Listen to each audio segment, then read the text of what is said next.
오늘 우리에게 주시는 하나님의 말씀은 신약성경 사도행전 11장 1절에서 18절 말씀까지 교독하도록 하겠습니다. 사도행전 11장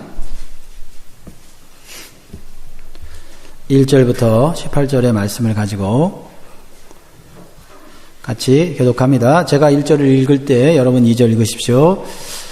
유대에 있는 사도들과 형제들이 이방인들도 하나님 말씀을 받았다함을 들었더니 베드로가 예루살렘에 올라갔을 때에 할례자들이 힐난하여 가로되 네가 무할례자의 집에 들어가 함께 먹었다 하니 베드로가 저에게 이 일을 차례로 설명하여 가로되 내가 요파성에서 기도할 때에 비몽사몽간의 환상을 보니 큰 보자기 같은 그릇을 내 길을 메어 하늘로부터 내리워 내 앞에까지 들이오거늘 이것을 주목하여 보니 땅에 네 발 가진 것과 들짐승과 기는 것과 공중에 나는 것들이 보이더라.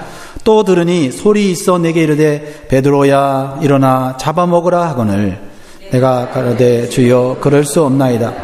속되거나 깨끗이 아니한 물건은 언제든지 내 입에 들어간 일이 없나이다 하니 또 하늘로부터 두 번째 소리 있어 내게 대답하되 하나님이 깨끗하게 하신 것을 네가 속되다 말라 하더라.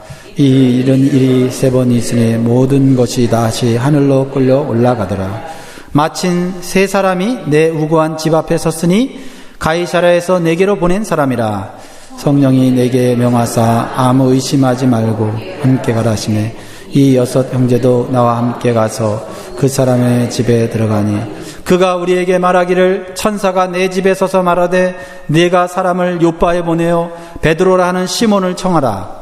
그가 너와 내 온 집에 구원 얻을 말씀을 내게 이르리라 함을 보았다 하거늘 내가 말을 시작할 때에 성령이 저에게 임하시기를 처음 우리에게 하신 것과 같이 하는지라. 내가 주의 말씀에 요한은 물로 세례 주었으나 너희는 성령으로 세례 받으리라 하신 것이 생각납니다. 그런즉 하나님이 우리가 주 예수 그리스도를 믿을 때에 주신 것과 같은 선물을 저희에게도 주셨으니 내가 누구간데 하나님을 능히 맡겠느냐 하더라. 저희가 이 말을 듣고 잠잠하여 하나님께 영광을 돌려 가로되 그러면 하나님께서 이방인에게도 생명 얻는 회개를 주셨도다 하니라. 아멘.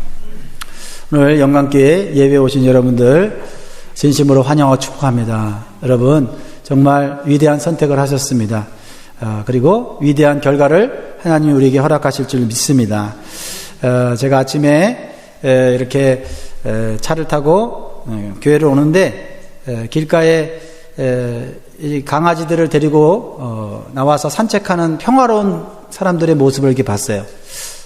순간 참 보기 좋다, 평화롭구나, 그런 마음이 순간에 들었어요. 그러면서 나는 내가 지금 하고 있는 선택이 더 옳은 것일까 아닐까 하는 생각을 했어요. 교회로 가는 나의 선택, 더 복되다는 그러한 확신과 그런 기쁨이 제 안에 있었습니다. 여러분들 주일마다 아침마다 올 때마다 여러분 얼마나 분주하고 많은 선택의 상황에 놓이십니까? 그러나 여러분 이 자리에 올 때마다 여러분 가운데 성령이 주시는 확신과 기쁨이 넘치기를 주의 이름으로 축원드립니다. 여러분들 신앙생활하면서 이런 생각을 해본 적이 있습니까? 저는 이런 생각을 해본 적이 있습니다. 저 사람은 아무리 전도해도 교회에 나오지 않을 거야. 그런 생각을 할 수밖에 없는 그런 사람들이 있는 것 같습니다. 저 사람은 교회에 나온다 해도 절대로 저 괴팍한 성격 변하지 않을 거야 라고 생각이 드는 사람도 있었습니다. 이러한 생각이 과연 편견일까요? 아니면 사실일까요? 오랜 시간이 흘러가 봐야 알겠지요. 편견일 수도 있고 사실일 수도 있습니다. 중요한 것은 편견이라면 깨트려야 할 것이고 사실이라면 하나님의 뜻을 구해야 될 줄 믿습니다. 초대교회 당시 크리스찬들은 유대인 외에 이방인들에게 구원이 임한다는 사실을 인정하지 못했어요. 인정하지 못했을 뿐만 아니라 인정하고 싶지 않았어요. 이방인들에 대한 편견을 갖고 있었거든요. 당시 크리스찬들은요, 대부분이 유대인들이었습니다. 원래 유대인들은 하나님께서 오직 자신의 민족만을 선택하셔서 구원하신다고 믿었어요. 그럼 이방인들은 누구냐? 하나님의 선택에서 제외된 들러리에 불과한 존재라고 생각을 했어요. 그래서 유대인들은 자신의 유대교를 버리고 예수 그리스도를 믿고 구원받은 후 크리스찬이 된 후에도 이방인들에 대한 배타적인 믿음, 편견이 그대로 작용해서 이방인들은 구원받을 수 없는 존재라 생각했어요. 그리고 성령은 정말 받을 수 없는 그런 존재라고 생각을 했습니다. 구원은 오직 자신들을 위한 것이고 성령도 자신들을 위한 것이라고 단정지어 생각을 했습니다. 그런데요, 오늘 본문에 보면 공식적으로 이방인이 성령을 받고 구원을 받는 최초의 사건이 터지게 돼요. 브레이킹 뉴스죠. 그런데 더 놀라운 것은 그 이방인이 누구냐? 이스라엘 나라를 식민 통치하는, 억압하는 로마의 군대 백부장인 고넬료라는 사람이었다는 거예요. 그래서 더 그 이방인이 예수님을 믿고 구원받다는 사실이 믿어지지 않았고, 그리고 그것이 어떻게 가능한 일인지 의심하였을 뿐만 아니라 이방인들에게 구원의 복음을 전한 베드로 사도를 비난하였다라는 것입니다.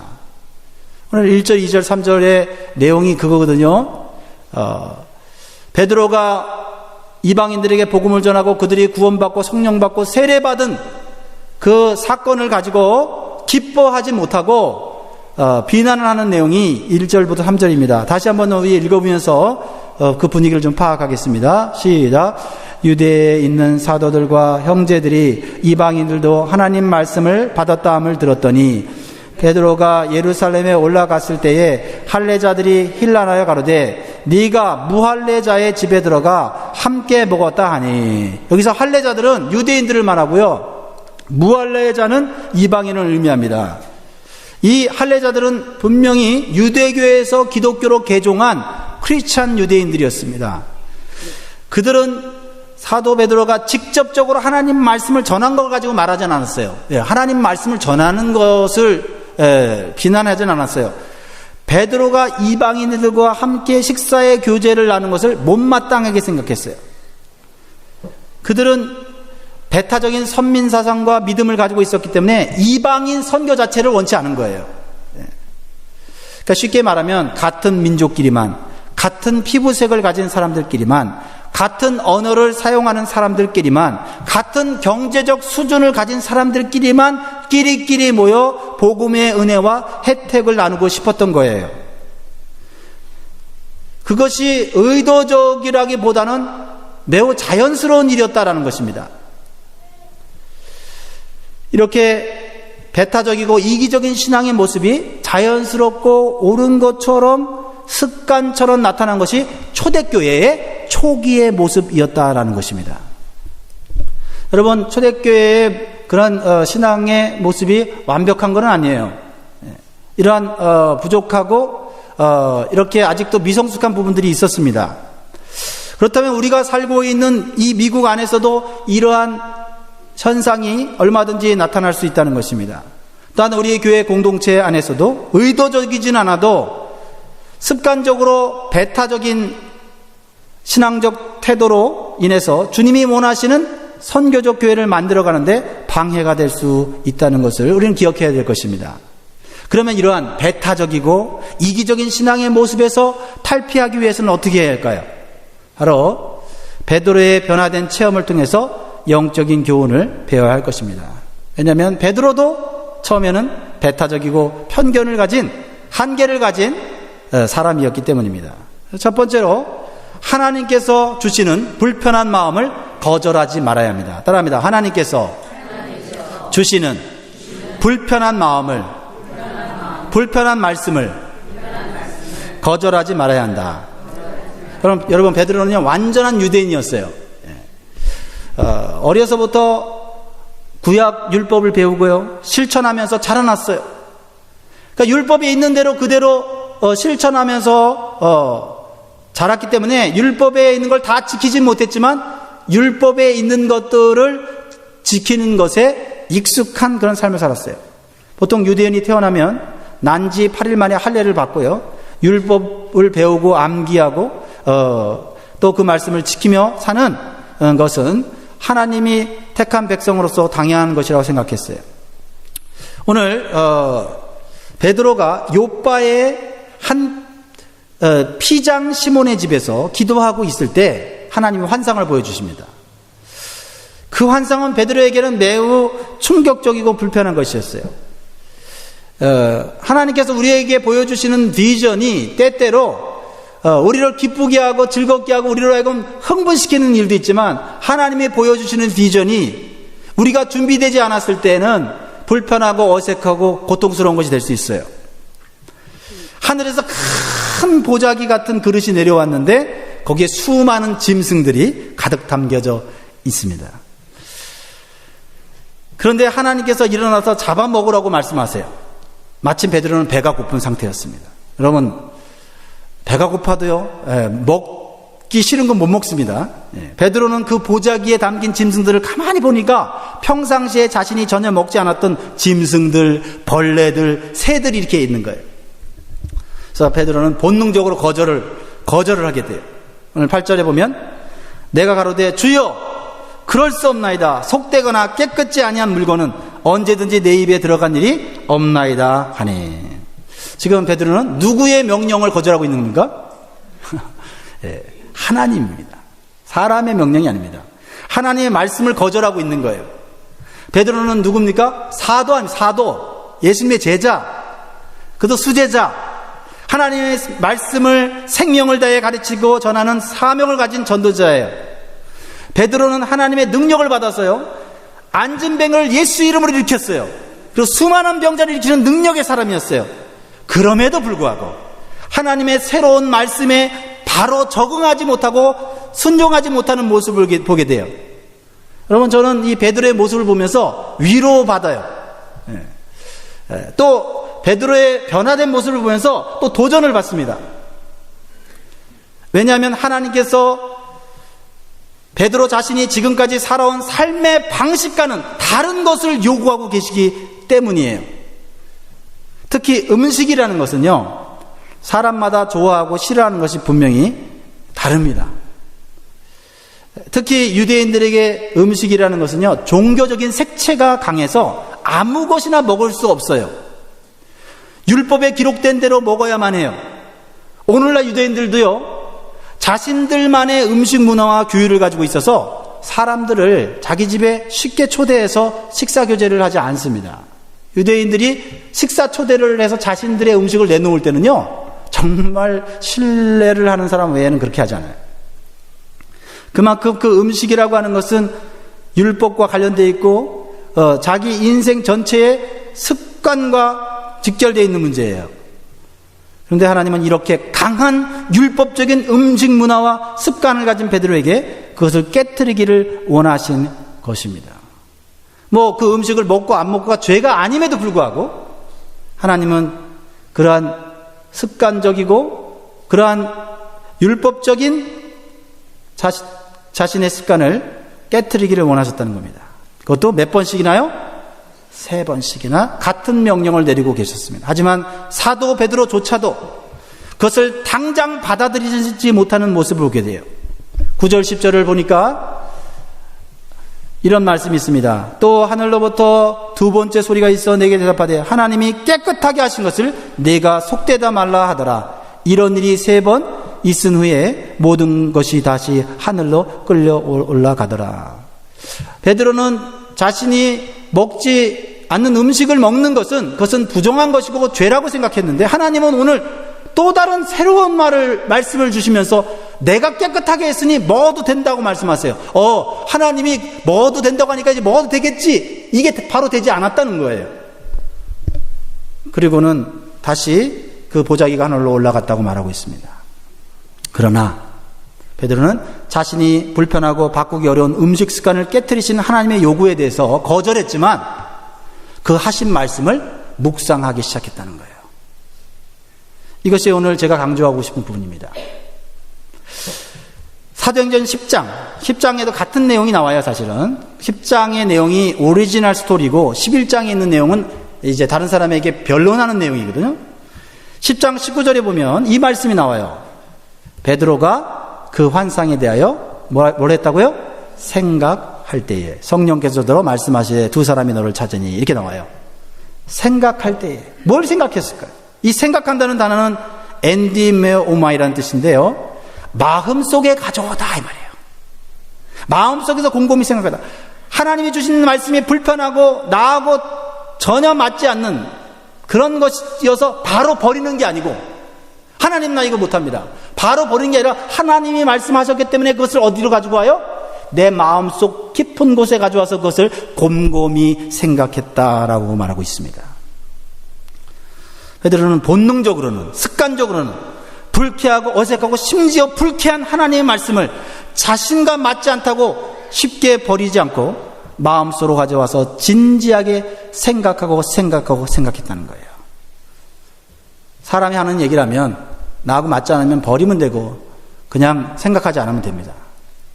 왜 하나님은 이런 명령을, 내가 이해하지 못하고 불편한 말씀을 나에게 하셨을까? 베드로는 하나님 말씀을 가볍게 여기지 않고 끝까지 붙잡고 기도 중에 묵상하고 있었다라는 것입니다. 저는 이러한 베드로의 자세를 우리가 배울 필요가 있다고 생각합니다. 그래야만 우리가 좀 더 마음이 넓은 사람이 될 뿐만 아니라 우리의 삶의 지경도 더 넓어지는 삶을 살 수 있고 하나님이 계획하신 더 큰 축복과 풍성한 삶을 살 수 있다고 저는 믿습니다. 내가 가지고 있는 습관이 나쁜 것이 아니라 할지라도 현재 내가 가진 습관을 더 바꾸고 더 새롭게 하지 않으면 우리는 현재 이 자리에 머물 수밖에 없고, 우리는 항상 우리가 가진 습관이나 생각으로 인해 생기는 문제 속에 빠져서 우리는 항상 허우적거리게 될 것입니다. 그렇습니다. 사랑하는 성도 여러분, 분명히 하나님의 말씀과 명령은 생명의 말씀입니다. 풍성하고 더 나은 삶을 살도록 계획하시는 하나님의 말씀인 것을 먼저 믿으시기 바랍니다. 베드로는 이 불편한 말씀을 묵상하고 있을 때에 다음 단계로 이끄시는 성령님을 만나게 됩니다. 성령님은 말씀과 함께 역사하세요. 11절 12절을 같이 보겠습니다. 마침 세 사람이 내 우고한 집 앞에 섰으니 가이사랴에서 내게로 보낸 사람이라 성령이 내게 명하사 아무 의심 말고 함께 가라 하시매 이 6 형제도 나와 함께 가서 그 사람의 집에 들어가니. 하나님의 말씀을 붙잡고 있을 때 성령님께서 마음속에 감동해 주시고 다음 단계로 인도하십니다. 그 말씀을 순종하지 못하지만 그 말씀을 붙잡고 스트러글 할 때 성령님은 그 말씀과 함께 계십니다. 그렇습니다. 그러므로 우리에게 들려진 말씀은 편안한 말씀이든 불편한 말씀이든 귀하게 여기고 묵상할 필요가 있습니다. 이때 우리의 마음속에 오는 의심과 성령님의 음성을 분별할 필요가 분명히 있습니다. 오늘 11장 12절에 보니까 베드로의 마음속에 일어나는 것이 성령의 생각만이 아닌 것을 성령님은 알고 계셨어요.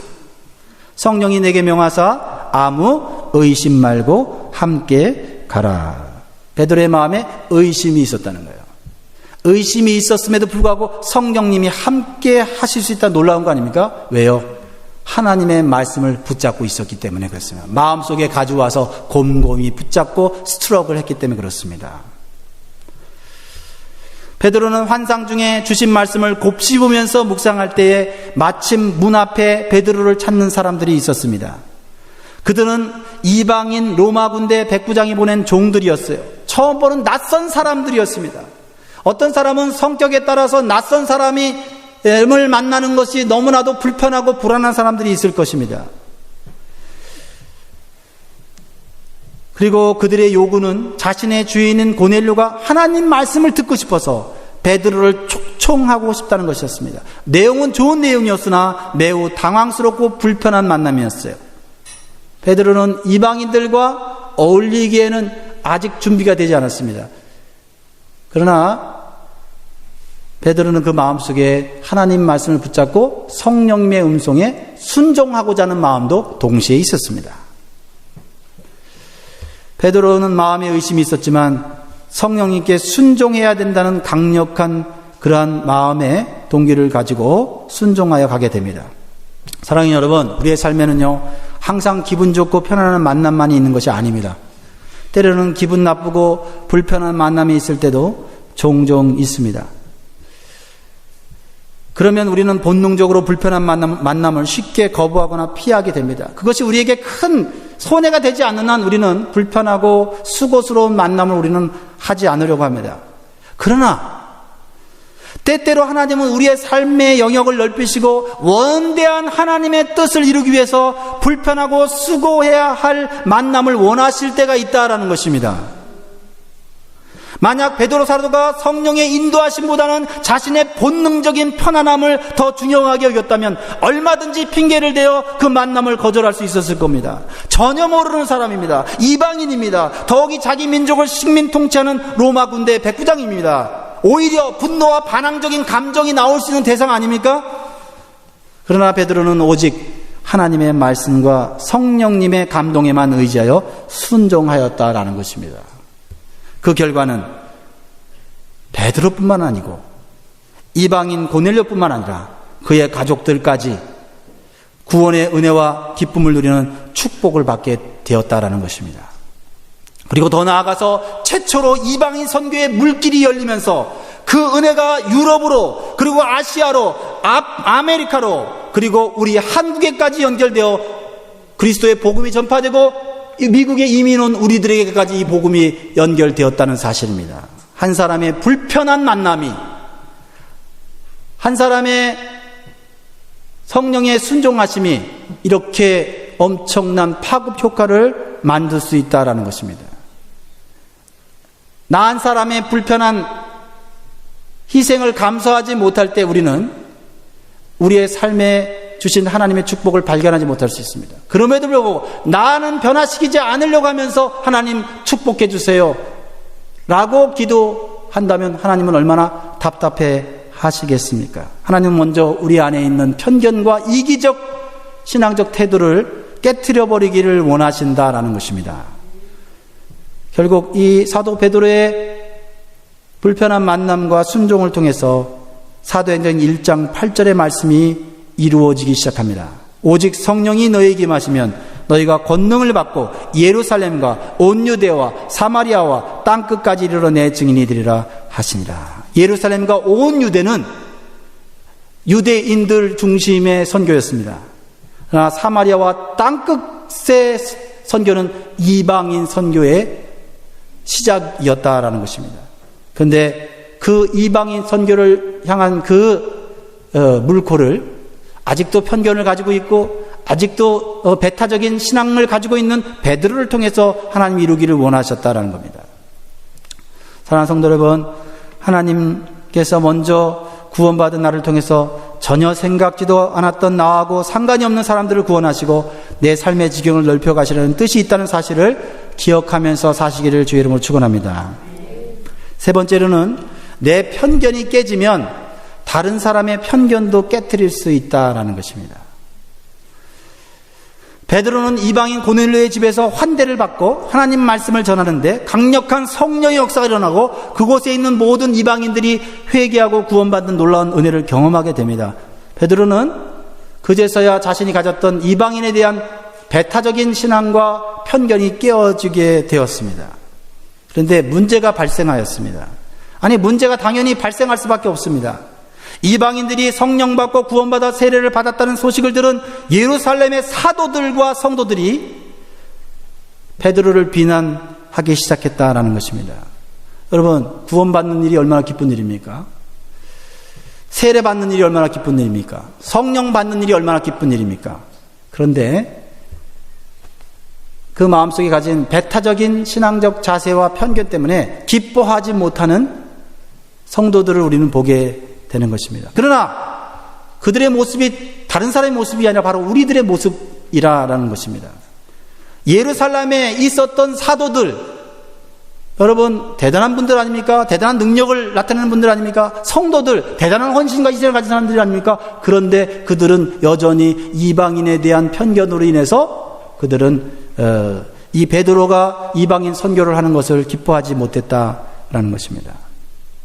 그럴 때 우리는 베드로의 자세를 배움으로써 잘 극복할 수 있기를 간절히 원합니다. 베드로는 참 속상했을 거예요. 그러면서 한편으로는 베드로의 마음속에는 저들이 편견을 가지고 자신을 비난하는 것을 이해했을 것입니다. 왜냐하면 자기도 그런 편견 가운데 있었기 때문이에요. 그래서 베드로는 감정적으로 대하지 않습니다. 여러분 이러할 때 얼마나 우리가 감정적으로 동요할 수 있는지 여러분 잘 아실 거예요. 그렇죠? 나는 분명히 좋은 일을 했고, 아니 하나님이 기뻐하시는 일을 했고 수고했고 희생했는데 같이 격려하고 같이 따라줘야 될 성도들이 그것을 기뻐하지 않을 때가 있다는 것입니다. 그럴 때 우리는 감정적으로 충동적으로 행동할 수가 있습니다. 내가 하나님의 일을 하려고 했는데 왜 도와주지 않느냐 하면서 오히려 자기 자신이 실수를 하게 되는 경우가 있지요. 예배도 팽개칠 수 있어요. 그렇죠? 성경도 팽개치고 기도도 팽개치고.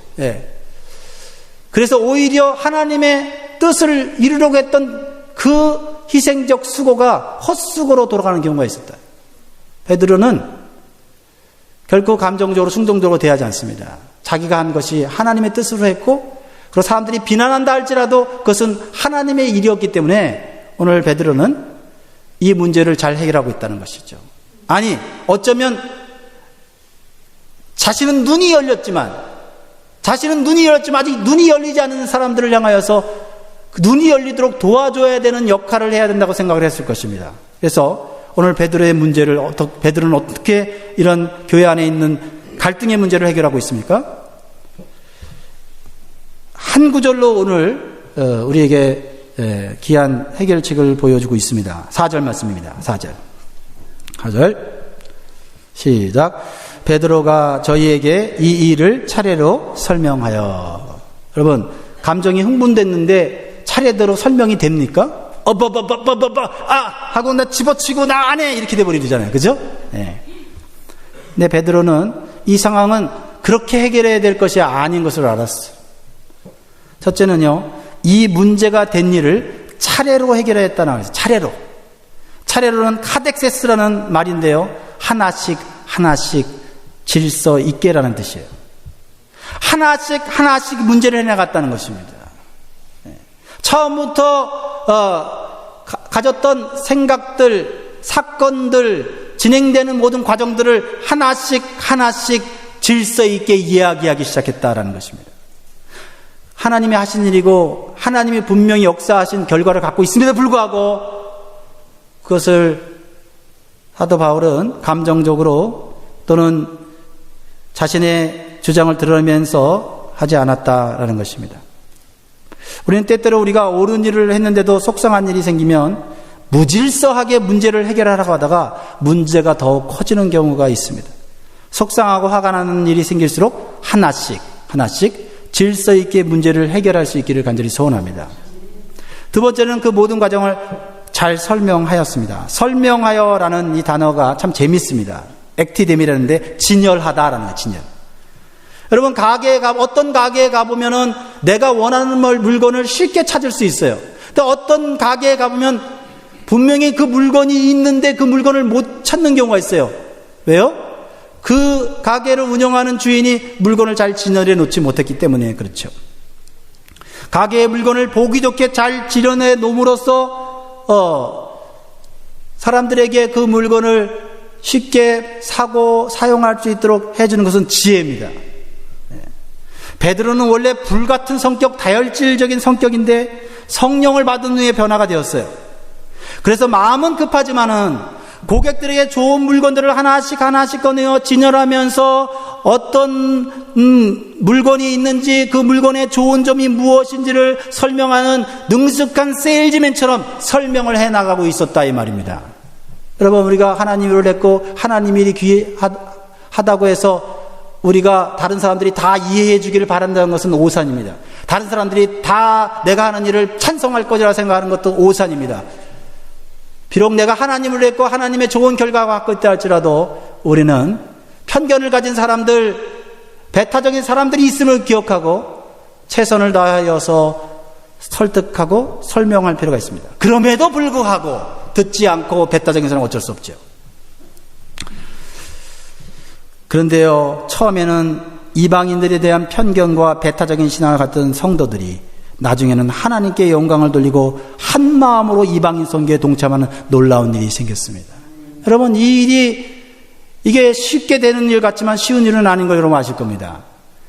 베드로의 역할이 중요했다는 거예요. 먼저 깨달은 사람이, 먼저 하나님의 일에 비전을 가지고 나아가는 사람의 행동과 그러한 지혜가 더 중요했다는 겁니다. 따라주지 않고 이해를 하지 못하는 사람들은 여전히 모르기 때문이에요. 알려줄 필요가 있고 같이 나눌 필요가 있는 것이죠. 그러나 의도적으로 반대하고 의도적으로 방해하려고 하는 세력들도 있습니다. 그러나 오늘 말씀해 보면 예루살렘에 있는 사도들과 형제들이라는 말로 표현하고 있잖아요. 뭐예요? 편견이 있어서 반대했던 것이지 결코 그들이 믿음이 없거나 결코 그들이 하나님을 사랑하지 않고 교회를 사랑하지 않고 선교를 원치 않는 사람들이 아니었다라는 것입니다. 우리는 이 말씀의 원리를 우리 직장 생활에도 우리 가정 생활에도 충분히 활용할 수 있다고 저는 믿습니다.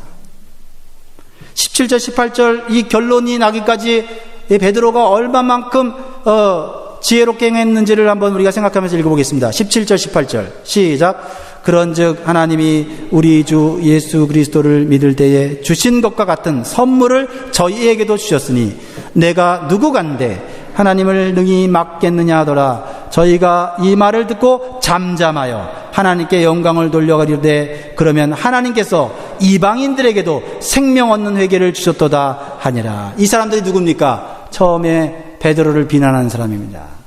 비록 하나님의 일을 열심히 했음에도 불구하고 그것을 오해했던 사람들이 그들은 하나님께 영광 돌리며 잠잠하고 있었다는 겁니다.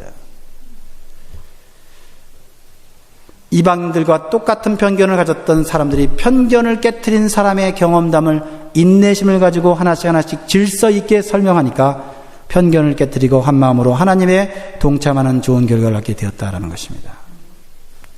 어쩌면 우리가 더 믿음이 있고 더 많은 영적 체험을 한 사람들이 더 우리 안에 있는 편견과 우리 안에 있는 배타적인 그런 신앙적 모습을 발견하고 깨트려야만 하나님의 일을 잘 해나갈 수 있다고 생각합니다. 제가 어떤 책을 읽었는데 마지막으로 소개하고 마치고 싶습니다. 사랑하기 위해 살고 살기 위해 사랑하라 라는 책인데요. 김봉남 전도사님이 지은 책입니다. 연세 세브란스 재활병원의 전도사로 사역하는 분이신데 그 병원에서 있었던 많은 일들을 간증으로 엮어서 책을 냈습니다. 그분이 한번 섬겼던 환자 중에 털보라고 하는 환자가 있었다고 합니다. 그분은 이 구렛나루와 앞가슴에 털이 수북한 그런 모습을 가진 사람이었는데요. 사실 털 때문에 털보라고 불렀다기보다는 그의 난폭한 행동과 언어 때문에 털보라고 불렀다고 합니다. 그는 수시로 사람들을 향하여 욕을 하고 소리를 질렀습니다. 간병인들도 옆에서 하루 이틀이 멀다 하고 떠나갔습니다. 그러자 담당 의사가 이 김봉남 전도사님에게 상담을 해보라고 했습니다. 그래서 이 김봉남 전도사님이 상담을 합니다. 안녕하세요. 전 이 병원의 전도사입니다. 그러니까 그 사람이 눈을 보라리더니 소리를 지릅니다. 뭐야, 내가 병신이 있으니까 예수나 믿으라고 찾아왔어? 나한테 하나님 믿으려는 소리를 하면 죽여버릴 거야 라고 온갖 역설을 퍼붓습니다. 그런 욕을 처음 들었다고 합니다.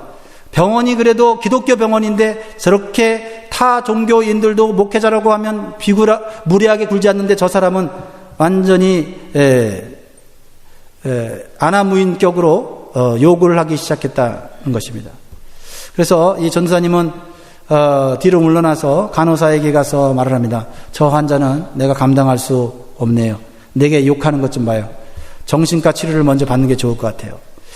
정신과 치료를 받아야 된다는 소리가 그 털보의 귀에 들어갔습니다. 그러자 이 사람은 자신을 미친 사람으로 취급한다면서 이 전사님을 죽이겠다고 여기저기 찾아다녔습니다. 그러자 간호사들이 이쪽 병동으로 오지 말라고 경고를 장소에 전화를 합니다. 그런데 그러던 어느 날 원목실로 사무실로 그 사람이 털보가 찾아옵니다. 이 전사님은 순간 두려운 마음이 들었지만은 마음을 진정하고 그가 하는 얘기를 들으려고 했습니다. 그분이 이렇게 말합니다. 전도사라고 하셨지요? 지난번에는 죄송했습니다. 하면서 자기 이야기를 시작합니다. 저를 정신과로 보내라고 할 때 제가 전사님을 찾아서 가만두지 않으려고 했습니다. 그러나 가만히 생각해 보니까 정말 자신의 인생이 정말 미쳐가고 있는 것을 깨닫고 정신과를 스스로 찾아갔습니다. 그 정신과에 갔더니 의사 선생님이 지금까지 어떻게 살아왔느냐고 과거를 얘기해달라고 했습니다. 저는 나이도 성도 정확하게 모릅니다. 어느 고아원에 버려졌고 원장의 성을 따라서 이름이 지어졌고 그때 발견된 그 나이가 지금 나이입니다. 고아원에 있으면서 너무 배고팠고 여기 더 있다가는 굶어 죽겠다 해서 도망쳐서 어디 가려면 절로 갔다고 합니다. 절에서는 굶기지는 않았는데 수도를 시킨다며 물을 떠오라 나무를 혀라 하면서 온갖 훈련을 시키는 바람에 그리고 막 그 말 안 들으면 때리고 그래갖고 무서워서 도망쳤다고 합니다. 배운 기술도 없고 학교도 다니지 않아서 할 수 없이 막노동 일을 했는데 지하철 공사장에서 이 다이나마이트를 터뜨리는 일을 했다고 합니다. 하루 벌어 하루 먹고 살면서 그래도 돈이 손에 들어오니까 그걸로 노름하고 술 먹으면서 방탕한 세월을 보냈습니다. 근데 공사장 현장에서 다이나마이트를 터뜨리다가 안반이 떨어져 갖고 허리를 다쳐서 하반신 마비가 되었습니다. 그리고 자기를 고용한 건설업체에서는 보상을 뒤로 미루면서 안 해줄 것처럼 그런 상황이 되었습니다. 내가 이런 꼴이 되어 살아가고 있는데 그리고 누구도 내 인생을 관심도 안 갖고 책임지려 하지 않는데 내가 왜 이 세상을 살아야 될까 하는 생각을 했다고 합니다. 근데 그 의사가 제 말을 다 듣더니 손을 잡으면서 참 억울한 인생을 살았군요. 내가 당신이었더라도 그렇게 화가 났을 겁니다. 그런데 이때까지 자신의 이야기를 이렇게 진지하게 들어준 사람이 없었다는 겁니다. 그리고 그 의사는 그에게 당신은 지극히 정상이라고 말을 해줍니다. 당신이 정상이 아니라면 제가 약을 처방해 줄 수 있지만 정상이기에 도와줄 수가 없습니다. 대신 제가 해줄 수 있는 것은 제가 예수 믿는 사람이니 당신을 위해 기도해 주고 싶습니다. 그리고 그의 손을 꼭 잡고 기도를 해 주었습니다. 이 털보의 마음속에 이런 생각이 들었습니다. 세브란스 병원이 예수장이 병원이라든지 별짓을 다 하는구나. 그러면서 속으로 욕을 하고 있는데 손등에 의사의 뜨거운 눈물이 뚝뚝 떨어지기 시작했습니다. 기도가 끝난 후에 의사가 서랍을 열더니 봉투에 뭔가를 넣어 주었습니다. 보상도 못 받고 병원에 있으면 돈 쓸 일이 많을 텐데 아직 보상 문제가 해결 안 됐으니 급한 대로 이거 하나 보태주십시오 하고 용돈을 드립니다. 그는 엉겹결에 사양도 못하고 감사하다는 말도 제대로 못하고 휠체어를 밀고 진찰실에 나왔다고 합니다. 그런데 갑자기 그 순간에 가슴이 뜨거워지고 목젖이 당기면서 눈물이 나왔다고 해요. 그러면서 이렇게 합니다. 전도사님, 저는 제대로 울어본 적이 없어요. 고아원에서는 아무리 울어도 누구 하나 관심을 가져주지 않기 때문이죠. 그래서 놀라운 말을 합니다. 이런 말을 합니다. 그 의사가 믿는 예수를 나도 믿어도 될까요? 전사님은 감격해서 사형리를 가지고 예수님을 영접하는 기도를 같이 드렸습니다. 그 의사가 믿는 예수를 나도 믿어도 될까요? 그리고 예수 믿은 후에 그 전사님과 함께 그 병동에서 환자 신방을 같이 했다고 합니다. 자신은 하반신을 쓰지 못하지만 손을 쓸 수 있으니까 전신마비 환자들을 향해서 제가 소변을 뽑아드릴까요? 매점에 가서 뭘 좀 사다 드릴까요? 그러면서 욕하고 소리 지르고 위협하던 사람이 저렇게 변하니까 야, 예수 믿으면 사람이 저렇게 달라지는구나 신기해했다고 합니다.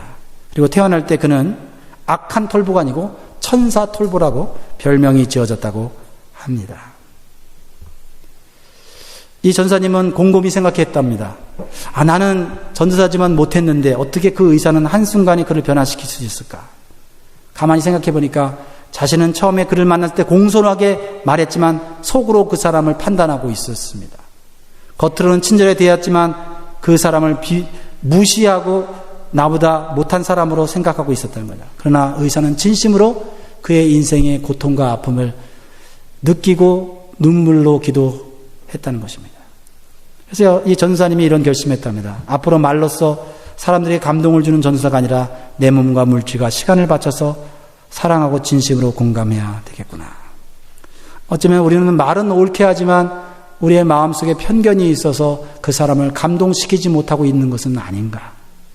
내가 주님의 사역을 열심히 한다고 하지만 그것이 전부가 아니라는 사실을 기억하고 살지는 않는가. 하나님의 일이라고 으름장을 놓고 따라오라고 말은 하지만은 그러나 정말 함께 같이 의견을 모아서 같이 하려고 하는 그런 자세는 부족하지 않았는가 하는 생각을 해보게 되는 것입니다. 말씀을 마치도록 하겠습니다. 우리가 추구하는 선교적 생활이라는 것이 복음을 전하고 구원의 사랑을 전하는 선교적 사역만을 의미하지 않습니다.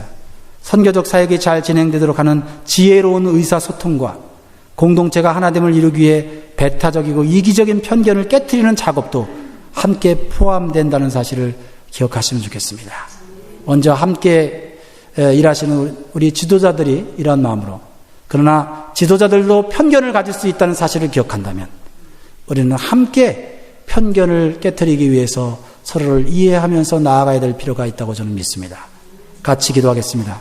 오늘 주신 말씀 가운데 남이 아니라, 지도자가 아니라, 다른 사람이 아니라 바로 내 안에 있는 것을 보면서 하나님 앞에 기도하고 하나님의 일을 행할 때 결국은 평화가 되어야 되고 결국은 하나가 되어야 되는데 그런 마음으로 주의를 할 수 있게 해달라고, 그런 마음으로 신앙생활 하게 되고 직장생활 하게 해달라고, 가정생활 하게 해달라고 우리 같이 기도하겠습니다. 하나님 아버지, 오늘 우리에게 주시는 하나님의 말씀은 신약성경 사도행전 11장 1절에서 18절 말씀까지 교독하도록 하겠습니다.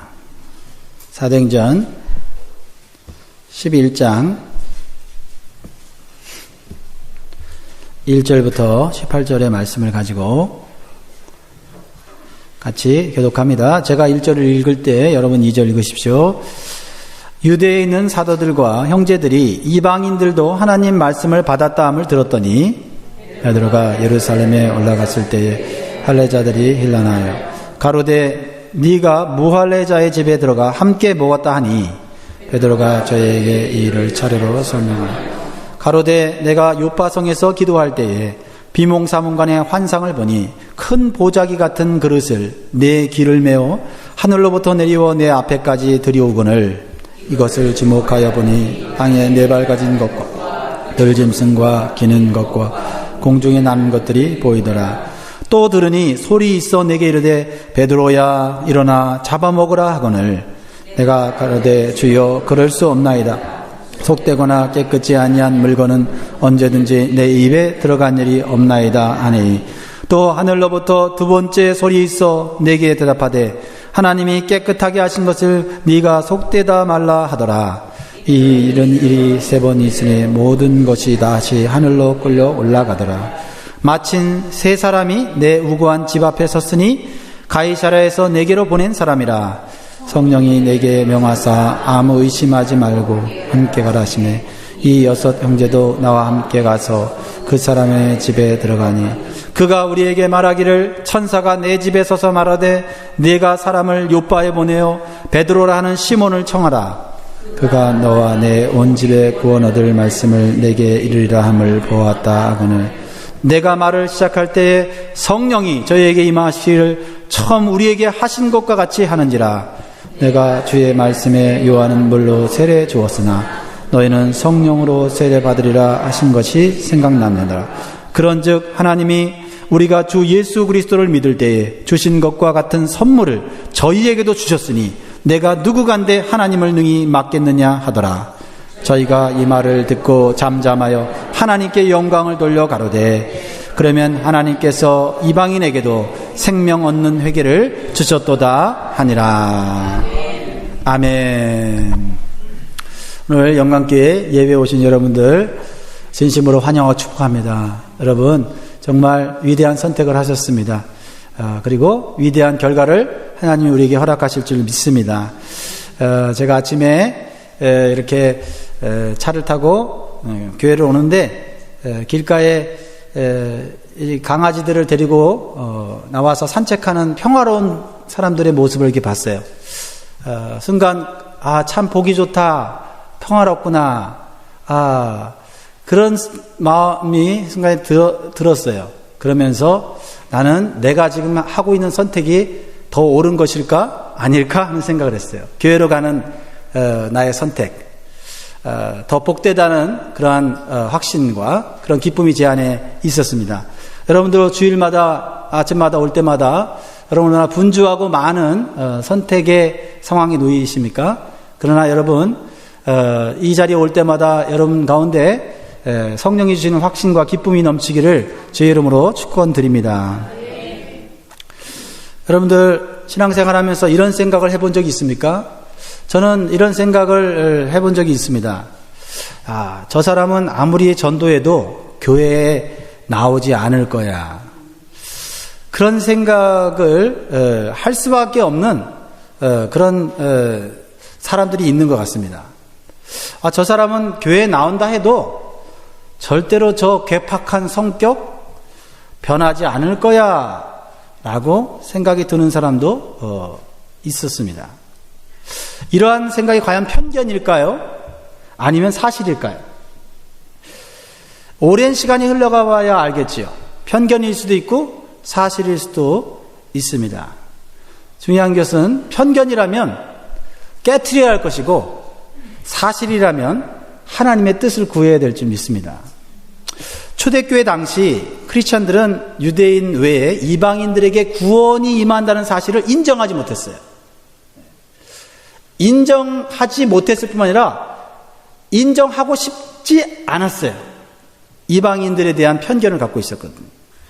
당시 크리스찬들은요, 대부분이 유대인들이었습니다.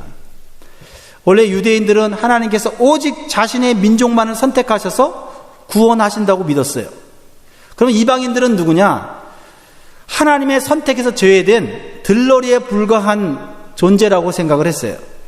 그래서 유대인들은 자신의 유대교를 버리고 예수 그리스도를 믿고 구원받은 후 크리스찬이 된 후에도 이방인들에 대한 배타적인 믿음, 편견이 그대로 작용해서 이방인들은 구원받을 수 없는 존재라 생각했어요. 그리고 성령은 정말 받을 수 없는 그런 존재라고 생각을 했습니다. 구원은 오직 자신들을 위한 것이고 성령도 자신들을 위한 것이라고 단정지어 생각을 했습니다. 그런데요, 오늘 본문에 보면 공식적으로 이방인이 성령을 받고 구원을 받는 최초의 사건이 터지게 돼요. 브레이킹 뉴스죠. 그런데 더 놀라운 것은 그 이방인이 누구냐? 이스라엘 나라를 식민 통치하는, 억압하는 로마의 군대 백부장인 고넬료라는 사람이었다는 거예요. 그래서 더 그 이방인이 예수님을 믿고 구원받다는 사실이 믿어지지 않았고, 그리고 그것이 어떻게 가능한 일인지 의심하였을 뿐만 아니라 이방인들에게 구원의 복음을 전한 베드로 사도를 비난하였다라는 것입니다. 오늘 1절, 2절, 3절의 내용이 그거거든요. 베드로가 이방인들에게 복음을 전하고 그들이 구원받고 성령받고 세례받은 그 사건을 가지고 기뻐하지 못하고 비난을 하는 내용이 1절부터 3절입니다. 다시 한번 우리 읽어보면서 그 분위기를 좀 파악하겠습니다. 시작. 유대에 있는 사도들과 형제들이 이방인들도 하나님 말씀을 받았다함을 들었더니 베드로가 예루살렘에 올라갔을 때에 할례자들이 힐난하여 가로되 네가 무할례자의 집에 들어가 함께 먹었다 하니, 여기서 할례자들은 유대인들을 말하고요, 무할례자는 이방인을 의미합니다. 이 할례자들은 분명히 유대교에서 기독교로 개종한 크리스찬 유대인들이었습니다. 그들은 사도 베드로가 직접적으로 하나님 말씀을 전한 걸 가지고 말하지 않았어요. 하나님 말씀을 전하는 것을 비난하지 않았어요.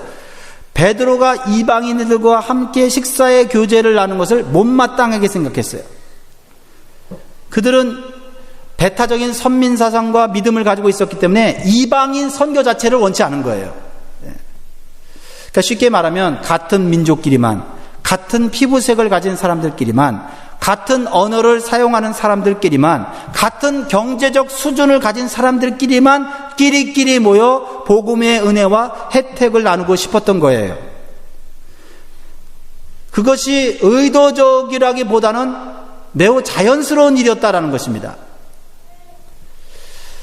이렇게 배타적이고 이기적인 신앙의 모습이 자연스럽고 옳은 것처럼 습관처럼 나타난 것이 초대교회의 초기의 모습이었다라는 것입니다.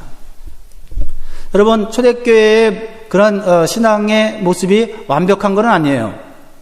이러한 부족하고 이렇게 아직도 미성숙한 부분들이 있었습니다. 그렇다면 우리가 살고 있는 이 미국 안에서도 이러한 현상이 얼마든지 나타날 수 있다는 것입니다. 또한 우리 교회 공동체 안에서도 의도적이진 않아도 습관적으로 배타적인 신앙적 태도로 인해서 주님이 원하시는 선교적 교회를 만들어가는데 방해가 될 수 있다는 것을 우리는 기억해야 될 것입니다. 그러면 이러한 배타적이고 이기적인 신앙의 모습에서 탈피하기 위해서는 어떻게 해야 할까요? 바로 베드로의 변화된 체험을 통해서 영적인 교훈을 배워야 할 것입니다. 왜냐하면 베드로도 처음에는 배타적이고 편견을 가진, 한계를 가진 사람이었기 때문입니다. 첫 번째로 하나님께서 주시는 불편한 마음을 거절하지 말아야 합니다. 따라합니다. 하나님께서 주시는 불편한 마음을, 불편한 말씀을 거절하지 말아야 한다. 그럼 여러분, 베드로는요 완전한 유대인이었어요. 어려서부터 구약 율법을 배우고요 실천하면서 자라났어요. 그러니까 율법에 있는 대로 그대로 실천하면서 자랐기 때문에 율법에 있는 걸 다 지키지 못했지만 율법에 있는 것들을 지키는 것에 익숙한 그런 삶을 살았어요. 보통 유대인이 태어나면 난지 8일 만에 할례를 받고요 율법을 배우고 암기하고 또 그 말씀을 지키며 사는 것은 하나님이 택한 백성으로서 당연한 것이라고 생각했어요. 오늘 베드로가 요빠의 한 피장 시몬의 집에서 기도하고 있을 때 하나님이 환상을 보여주십니다. 그 환상은 베드로에게는 매우 충격적이고 불편한 것이었어요. 하나님께서 우리에게 보여주시는 비전이 때때로 우리를 기쁘게 하고 즐겁게 하고 우리로 하여금 흥분시키는 일도 있지만, 하나님이 보여주시는 비전이 우리가 준비되지 않았을 때는 불편하고 어색하고 고통스러운 것이 될 수 있어요. 하늘에서 큰 보자기 같은 그릇이 내려왔는데 거기에 수많은 짐승들이 가득 담겨져 있습니다. 그런데 하나님께서 일어나서 잡아먹으라고 말씀하세요. 마침 베드로는 배가 고픈 상태였습니다. 여러분, 배가 고파도요 먹기 싫은 건 못 먹습니다.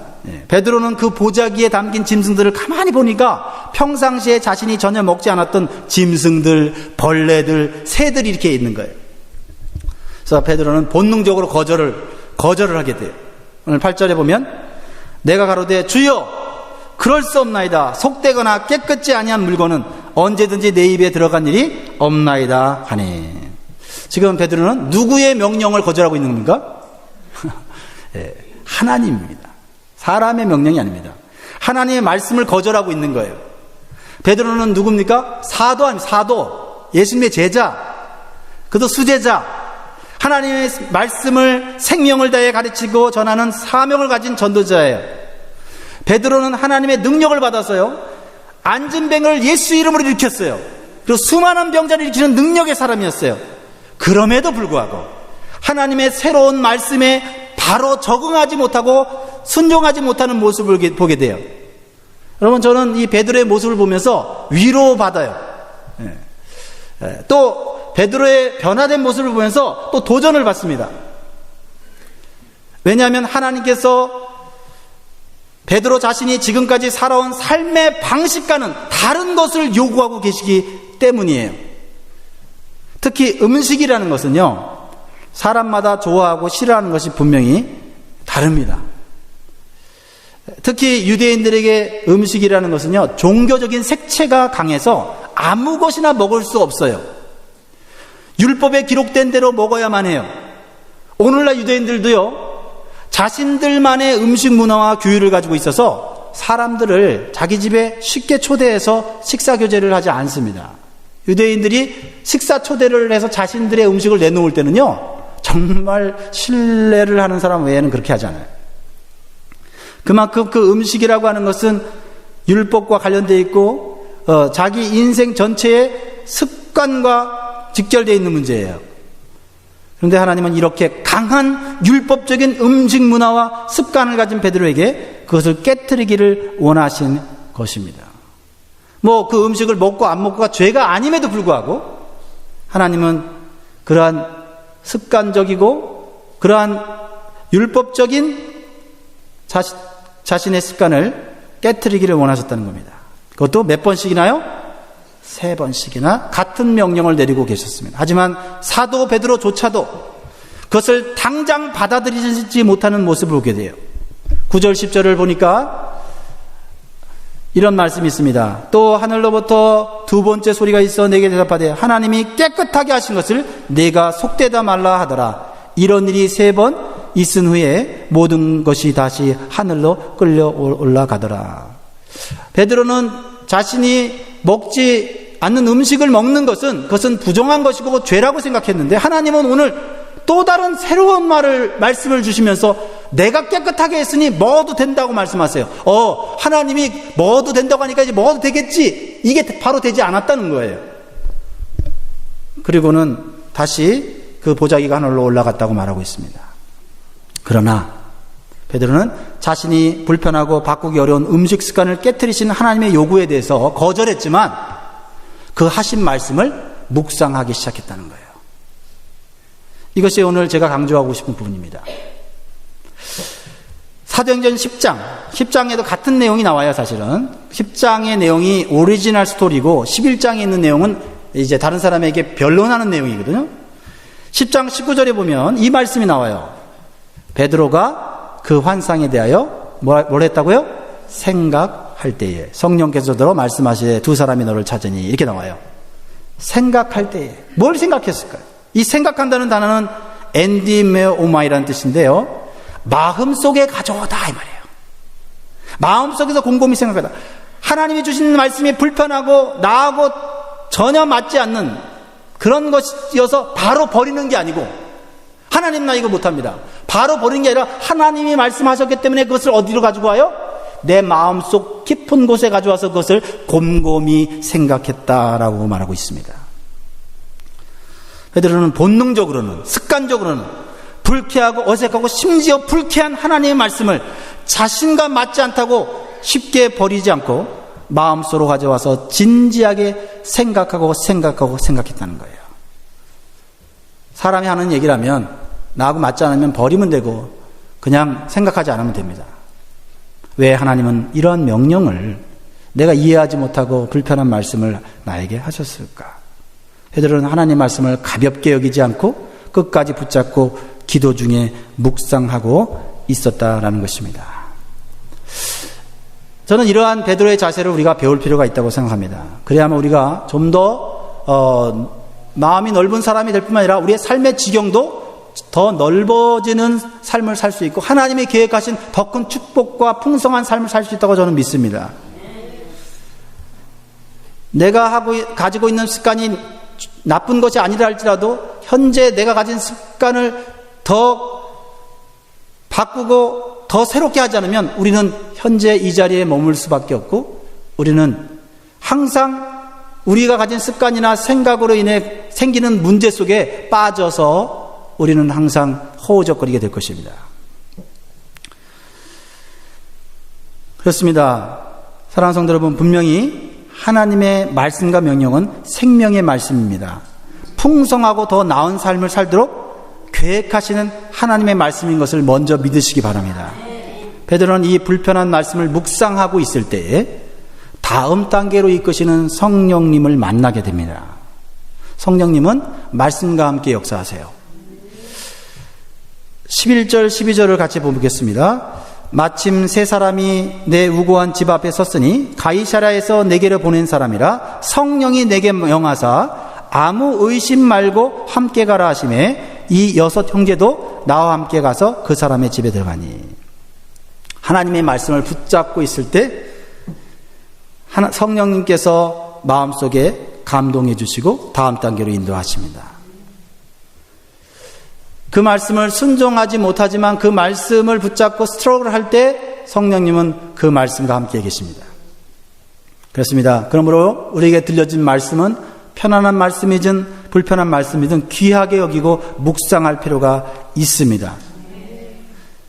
이때 우리의 마음속에 오는 의심과 성령님의 음성을 분별할 필요가 분명히 있습니다. 오늘 11장 12절에 보니까 베드로의 마음속에 일어나는 것이 성령의 생각만이 아닌 것을 성령님은 알고 계셨어요. 성령이 내게 명하사 아무 의심 말고 함께 가라. 베드로의 마음에 의심이 있었다는 거예요. 의심이 있었음에도 불구하고 성령님이 함께 하실 수 있다는 놀라운 거 아닙니까? 왜요? 하나님의 말씀을 붙잡고 있었기 때문에 그렇습니다. 마음속에 가져와서 곰곰이 붙잡고 스트럭을 했기 때문에 그렇습니다. 베드로는 환상 중에 주신 말씀을 곱씹으면서 묵상할 때에 마침 문 앞에 베드로를 찾는 사람들이 있었습니다. 그들은 이방인 로마 군대 백부장이 보낸 종들이었어요. 처음 보는 낯선 사람들이었습니다. 어떤 사람은 성격에 따라서 낯선 사람을 만나는 것이 너무나도 불편하고 불안한 사람들이 있을 것입니다. 그리고 그들의 요구는 자신의 주인인 고넬료가 하나님 말씀을 듣고 싶어서 베드로를 촉청하고 싶다는 것이었습니다. 내용은 좋은 내용이었으나 매우 당황스럽고 불편한 만남이었어요. 베드로는 이방인들과 어울리기에는 아직 준비가 되지 않았습니다. 그러나 베드로는 그 마음속에 하나님 말씀을 붙잡고 성령님의 음성에 순종하고자 하는 마음도 동시에 있었습니다. 베드로는 마음에 의심이 있었지만 성령님께 순종해야 된다는 강력한 그러한 마음의 동기를 가지고 순종하여 가게 됩니다. 사랑하는 여러분, 우리의 삶에는요 항상 기분 좋고 편안한 만남만이 있는 것이 아닙니다. 때로는 기분 나쁘고 불편한 만남이 있을 때도 종종 있습니다. 그러면 우리는 본능적으로 불편한 만남을 쉽게 거부하거나 피하게 됩니다. 그것이 우리에게 큰 손해가 되지 않는 한 우리는 불편하고 수고스러운 만남을 우리는 하지 않으려고 합니다. 그러나 때때로 하나님은 우리의 삶의 영역을 넓히시고 원대한 하나님의 뜻을 이루기 위해서 불편하고 수고해야 할 만남을 원하실 때가 있다라는 것입니다.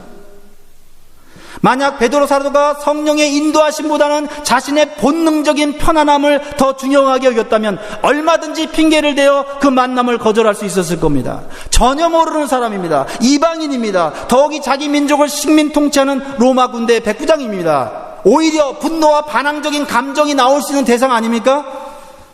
그러나 베드로는 오직 하나님의 말씀과 성령님의 감동에만 의지하여 순종하였다라는 것입니다. 그 결과는 베드로뿐만 아니고 이방인 고넬료뿐만 아니라 그의 가족들까지 구원의 은혜와 기쁨을 누리는 축복을 받게 되었다라는 것입니다. 그리고 더 나아가서 최초로 이방인 선교의 물길이 열리면서 그 은혜가 유럽으로 그리고 아시아로 아메리카로 그리고 우리 한국에까지 연결되어 그리스도의 복음이 전파되고 미국에 이민 온 우리들에게까지 이 복음이 연결되었다는 사실입니다. 한 사람의 불편한 만남이 한 사람의 성령의 순종하심이 이렇게 엄청난 파급 효과를 만들 수 있다는 것입니다. 나 한 사람의 불편한 희생을 감수하지 못할 때 우리는 우리의 삶에 주신 하나님의 축복을 발견하지 못할 수 있습니다. 그럼에도 불구하고 나는 변화시키지 않으려고 하면서 하나님 축복해 주세요 라고 기도한다면 하나님은 얼마나 답답해 하시겠습니까? 하나님은 먼저 우리 안에 있는 편견과 이기적 신앙적 태도를 깨트려 버리기를 원하신다라는 것입니다. 결국 이 사도 베드로의 불편한 만남과 순종을 통해서 사도행전 1장 8절의 말씀이 이루어지기 시작합니다. 오직 성령이 너희에게 임하시면 너희가 권능을 받고 예루살렘과 온 유대와 사마리아와 땅끝까지 이르러 내 증인이 되리라 하시니라. 예루살렘과 온 유대는 유대인들 중심의 선교였습니다. 그러나 사마리아와 땅끝의 선교는 이방인 선교의 시작이었다라는 것입니다.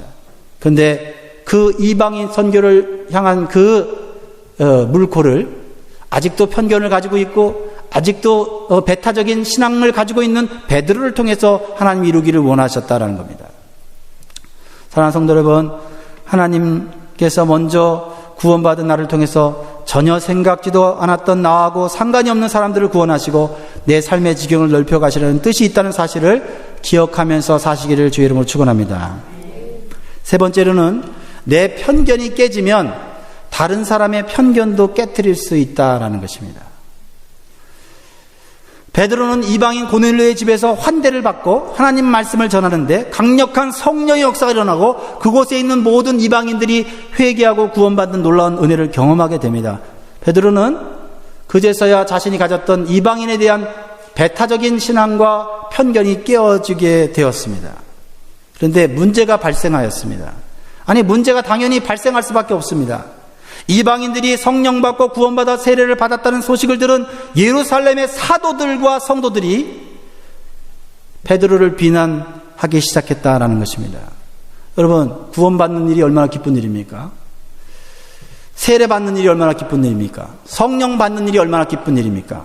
그런데 그 마음속에 가진 배타적인 신앙적 자세와 편견 때문에 기뻐하지 못하는 성도들을 우리는 보게 되는 것입니다. 그러나 그들의 모습이 다른 사람의 모습이 아니라 바로 우리들의 모습이라는 것입니다. 예루살렘에 있었던 사도들, 여러분 대단한 분들 아닙니까? 대단한 능력을 나타내는 분들 아닙니까? 성도들, 대단한 헌신과 희생을 가진 사람들이 아닙니까? 그런데 그들은 여전히 이방인에 대한 편견으로 인해서 그들은 이 베드로가 이방인 선교를 하는 것을 기뻐하지 못했다라는 것입니다. 그럴 때 우리는 베드로의 자세를 배움으로써 잘 극복할 수 있기를 간절히 원합니다. 베드로는 참 속상했을 거예요. 그러면서 한편으로는 베드로의 마음속에는 저들이 편견을 가지고 자신을 비난하는 것을 이해했을 것입니다. 왜냐하면 자기도 그런 편견 가운데 있었기 때문이에요. 그래서 베드로는 감정적으로 대하지 않습니다.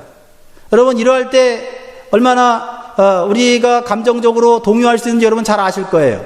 그렇죠? 나는 분명히 좋은 일을 했고, 아니 하나님이 기뻐하시는 일을 했고 수고했고 희생했는데 같이 격려하고 같이 따라줘야 될 성도들이 그것을 기뻐하지 않을 때가 있다는 것입니다. 그럴 때 우리는 감정적으로 충동적으로 행동할 수가 있습니다.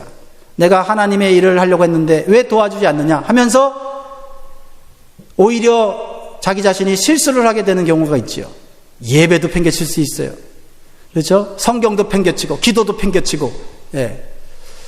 그래서 오히려 하나님의 뜻을 이루려고 했던 그 희생적 수고가 헛수고로 돌아가는 경우가 있었다. 베드로는 결코 감정적으로 충동적으로 대하지 않습니다. 자기가 한 것이 하나님의 뜻으로 했고, 그리고 사람들이 비난한다 할지라도 그것은 하나님의 일이었기 때문에 오늘 베드로는 이 문제를 잘 해결하고 있다는 것이죠. 아니, 어쩌면 자신은 눈이 열렸지만 아직 눈이 열리지 않은 사람들을 향하여서 눈이 열리도록 도와줘야 되는 역할을 해야 된다고 생각을 했을 것입니다. 그래서 오늘 베드로의 문제를 베드로는 어떻게 이런 교회 안에 있는 갈등의 문제를 해결하고 있습니까? 한 구절로 오늘 우리에게 귀한 해결책을 보여주고 있습니다. 4절 말씀입니다. 4절 시작. 베드로가 저희에게 이 일을 차례로 설명하여. 여러분, 감정이 흥분됐는데 차례대로 설명이 됩니까? 하고 나 집어치고 나 안 해 이렇게 돼버리잖아요. 그죠? 네. 근데 베드로는 이 상황은 그렇게 해결해야 될 것이 아닌 것을 알았어요. 첫째는요, 이 문제가 된 일을 차례로 해결했다는 거예요. 차례로는 카덱세스라는 말인데요, 하나씩 질서 있게라는 뜻이에요. 하나씩 문제를 해나갔다는 것입니다. 처음부터 가졌던 생각들, 사건들, 진행되는 모든 과정들을 하나씩 질서 있게 이야기하기 시작했다라는 것입니다. 하나님이 하신 일이고 하나님이 분명히 역사하신 결과를 갖고 있음에도 불구하고 그것을 사도 바울은 감정적으로 또는 자신의 주장을 드러내면서 하지 않았다라는 것입니다. 우리는 때때로 우리가 옳은 일을 했는데도 속상한 일이 생기면 무질서하게 문제를 해결하려고 하다가 문제가 더 커지는 경우가 있습니다. 속상하고 화가 나는 일이 생길수록 하나씩 질서 있게 문제를 해결할 수 있기를 간절히 소원합니다. 두 번째는 그 모든 과정을 잘 설명하였습니다. 설명하여라는 이 단어가 참 재밌습니다. 액티뎀이라는데 진열하다라는 거예요. 진열. 여러분 어떤 가게에 가보면은 내가 원하는 물건을 쉽게 찾을 수 있어요. 또 어떤 가게에 가보면 분명히 그 물건이 있는데 그 물건을 못 찾는 경우가 있어요. 왜요? 그 가게를 운영하는 주인이 물건을 잘 진열해 놓지 못했기 때문에 그렇죠. 가게의 물건을 보기 좋게 잘 진열해 놓음으로써 사람들에게 그 물건을 쉽게 사고 사용할 수 있도록 해주는 것은 지혜입니다. 베드로는 원래 불같은 성격, 다혈질적인 성격인데 성령을 받은 후에 변화가 되었어요. 그래서 마음은 급하지만은 고객들에게 좋은 물건들을 하나씩 꺼내어 진열하면서 어떤 물건이 있는지 그 물건의 좋은 점이 무엇인지를 설명하는 능숙한 세일즈맨처럼 설명을 해나가고 있었다 이 말입니다. 여러분 우리가 하나님을 했고 하나님 일이 귀하다고 해서 우리가 다른 사람들이 다 이해해 주기를 바란다는 것은 오산입니다. 다른 사람들이 다 내가 하는 일을 찬성할 것이라 생각하는 것도 오산입니다. 비록 내가 하나님을 했고 하나님의 좋은 결과가 갖고 있다 할지라도 우리는 편견을 가진 사람들, 배타적인 사람들이 있음을 기억하고 최선을 다하여서 설득하고 설명할 필요가 있습니다. 그럼에도 불구하고 듣지 않고 배타적인 사람은 어쩔 수 없죠. 그런데요, 처음에는 이방인들에 대한 편견과 배타적인 신앙을 갖던 성도들이 나중에는 하나님께 영광을 돌리고 한 마음으로 이방인 선교에 동참하는 놀라운 일이 생겼습니다. 여러분 이게 쉽게 되는 일 같지만 쉬운 일은 아닌 걸 여러분 아실 겁니다. 베드로의 역할이 중요했다는 거예요. 먼저 깨달은 사람이 먼저 하나님의 일에 비전을 가지고 나아가는 사람의 행동과 그러한 지혜가 더 중요했다는 겁니다. 따라주지 않고 이해를 하지 못하는 사람들은 여전히 모르기 때문이에요. 알려줄 필요가 있고 같이 나눌 필요가 있는 것이죠. 그러나 의도적으로 반대하고 의도적으로 방해하려고 하는 세력들도 있습니다. 그러나 오늘 말씀해 보면 예루살렘에 있는 사도들과 형제들이라는 말로 표현하고 있잖아요. 뭐예요? 편견이 있어서 반대했던 것이지 결코 그들이 믿음이 없거나 결코 그들이 하나님을 사랑하지 않고 교회를 사랑하지 않고 선교를 원치 않는 사람들이 아니었다라는 것입니다. 우리는 이 말씀의 원리를 우리 직장 생활에도 우리 가정 생활에도 충분히 활용할 수 있다고 저는 믿습니다. 17절 18절 이 결론이 나기까지 베드로가 얼마만큼 지혜롭게 행했는지를 한번 우리가 생각하면서 읽어보겠습니다. 17절 18절 시작. 그런즉 하나님이 우리 주 예수 그리스도를 믿을 때에 주신 것과 같은 선물을 저희에게도 주셨으니 내가 누구간데 하나님을 능히 막겠느냐 하더라. 저희가 이 말을 듣고 잠잠하여 하나님께 영광을 돌려가리되 그러면 하나님께서 이방인들에게도 생명 얻는 회개를 주셨도다 하니라. 이 사람들이 누굽니까? 처음에 베드로를 비난하는 사람입니다. 비록 하나님의 일을 열심히 했음에도 불구하고 그것을 오해했던 사람들이 그들은 하나님께 영광 돌리며 잠잠하고 있었다는 겁니다. 이방인들과 똑같은 편견을 가졌던 사람들이 편견을 깨트린 사람의 경험담을 인내심을 가지고 하나씩 질서 있게 설명하니까 편견을 깨트리고 한 마음으로 하나님의 동참하는 좋은 결과를 갖게 되었다라는 것입니다. 어쩌면 우리가 더 믿음이 있고 더 많은 영적 체험을 한 사람들이 더 우리 안에 있는 편견과 우리 안에 있는 배타적인 그런 신앙적 모습을 발견하고 깨트려야만 하나님의 일을 잘 해나갈 수 있다고 생각합니다. 제가 어떤 책을 읽었는데 마지막으로 소개하고 마치고 싶습니다. 사랑하기 위해 살고 살기 위해 사랑하라 라는 책인데요. 김봉남 전도사님이 지은 책입니다. 연세 세브란스 재활병원의 전도사로 사역하는 분이신데 그 병원에서 있었던 많은 일들을 간증으로 엮어서 책을 냈습니다. 그분이 한번 섬겼던 환자 중에 털보라고 하는 환자가 있었다고 합니다. 그분은 이 구렛나루와 앞가슴에 털이 수북한 그런 모습을 가진 사람이었는데요. 사실 털 때문에 털보라고 불렀다기보다는 그의 난폭한 행동과 언어 때문에 털보라고 불렀다고 합니다. 그는 수시로 사람들을 향하여 욕을 하고 소리를 질렀습니다. 간병인들도 옆에서 하루 이틀이 멀다 하고 떠나갔습니다. 그러자 담당 의사가 이 김봉란 전도사님에게 상담을 해보라고 했습니다. 그래서 이 김봉란 전도사님이 상담을 합니다. 안녕하세요. 전 이 병원의 전도사입니다. 그러니까 그 사람이 눈을 보라리더니 소리를 지릅니다. 뭐야, 내가 병신이 있으니까 예수나 믿으라고 찾아왔어? 나한테 하나님 믿으려는 소리를 하면 죽여버릴 거야. 라고 온갖 역설을 퍼붓습니다. 그런 욕을 처음 들었다고 합니다. 병원이 그래도 기독교 병원인데 저렇게 타 종교인들도 목회자라고 하면 무례하게 굴지 않는데 저 사람은 완전히 아나무인격으로 욕을 하기 시작했다는 것입니다. 그래서 이 전도사님은 뒤로 물러나서 간호사에게 가서 말을 합니다. 저 환자는 내가 감당할 수 없네요.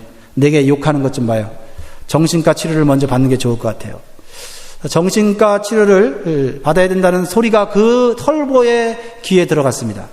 그러자 이 사람은 자신을 미친 사람으로 취급한다면서 이 전도사님을 죽이겠다고 여기저기 찾아다녔습니다. 그러자 간호사들이 이쪽 병동으로 오지 말라고 경고를 전화를 합니다. 그런데 그러던 어느 날 원목실로 사무실로 그 사람이 털보가 찾아옵니다. 이 전사님은 순간 두려운 마음이 들었지만은 마음을 진정하고 그가 하는 얘기를 들으려고 했습니다. 그분이 이렇게 말합니다. 전도사라고 하셨지요? 지난번에는 죄송했습니다. 하면서 자기 이야기를 시작합니다. 저를 정신과로 보내라고 할 때 제가 전사님을 찾아서 가만두지 않으려고 했습니다. 그러나 가만히 생각해 보니까 정말 자신의 인생이 정말 미쳐가고 있는 것을 깨닫고 정신과를 스스로 찾아갔습니다.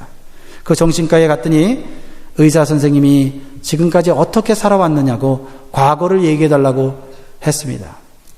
저는 나이도 성도 정확하게 모릅니다. 어느 고아원에 버려졌고 원장의 성을 따라서 이름이 지어졌고 그때 발견된 그 나이가 지금 나이입니다. 고아원에 있으면서 너무 배고팠고 여기 더 있다간 굶어 죽겠다 해서 도망쳐서 어디 가려면 절로 갔다고 합니다. 절에서는 굶기지는 않았는데 수도를 시킨다며 물을 떠오라 나무를 혈하면서 온갖 훈련을 시키는 바람에 그리고 막 그 말 안 들으면 때리고 그래갖고 무서워서 도망쳤다고 합니다. 배운 기술도 없고 학교도 다니지 않아서 할 수 없이 막노동 일을 했는데 지하철 공사장에서 이 다이나마이트를 터뜨리는 일을 했다고 합니다. 하루 벌어 하루 먹고 살면서 그래도 돈이 손에 들어오니까 그걸로 노름하고 술 먹으면서 방탕한 세월을 보냈습니다. 근데 공사장 현장에서 다이나마이트를 터뜨리다가 안반이 떨어져 갖고 허리를 다쳐서 하반신 마비가 되었습니다.